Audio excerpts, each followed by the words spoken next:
Informasi data warga yang terkonfirmasi positif COVID-19 bisa diakses di website lawancovid19.surabaya.go.id.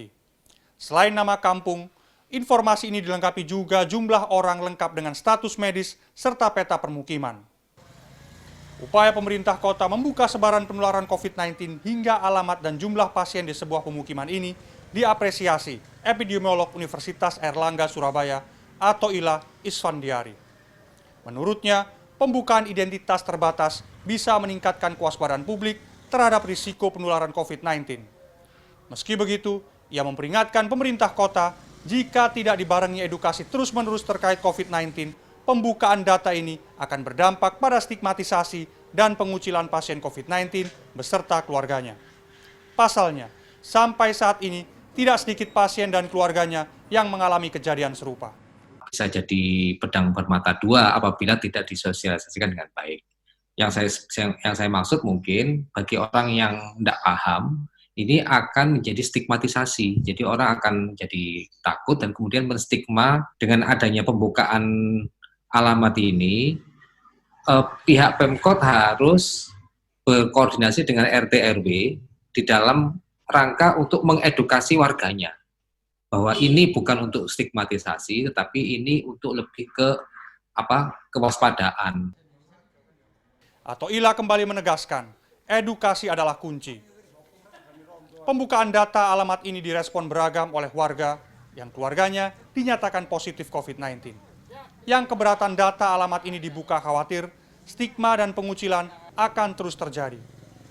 Pengucilan bukan hanya pada orang yang terkonfirmasi positif saja, melainkan juga pada anggota keluarga lainnya.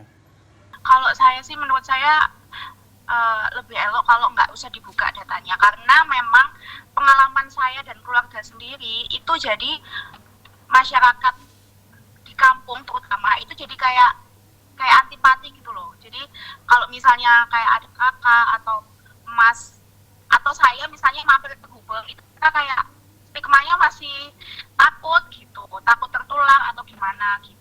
Apalagi kemarin Mas Didik sempat cerita kalau di keluarga besarnya itu juga sedikit bahasanya, mungkin bahasa kasarnya sedikit dikucilkan gitu.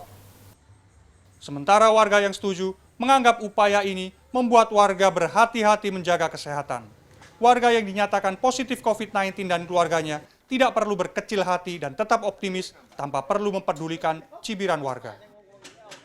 Setuju aja sih kalau aku. Jadi kalau misalnya seperti itu dibuka, jadi biar aware gitu loh bahwa di daerah situ memang banyak yang terjangkit, dan kalau misalnya kayak gitu itu tergantung dari pengurus area tersebut supaya bisa antisipasi gitu loh. Oh, di alamat ini udah banyak ini. Kalau saya sih sebagai orang terdekat, kalau saya nggak ada masalah sih. Bagi Atoila, beda pendapat soal pembukaan data ini wajar, karena tiap keluarga memiliki pengalaman yang berbeda. Atoila meminta pemerintah kota juga memberikan data lokasi-lokasi mana yang menjadi tempat penularan tertinggi. Menurutnya, informasi ini lebih penting bagi publik mengingat penularan di Surabaya didominasi penularan lokal. Dari catatannya, rumah ibadah dan pasar yang paling banyak menjadi lokasi penularan. Tim Liputan, CNN Indonesia, Surabaya, Jawa Timur.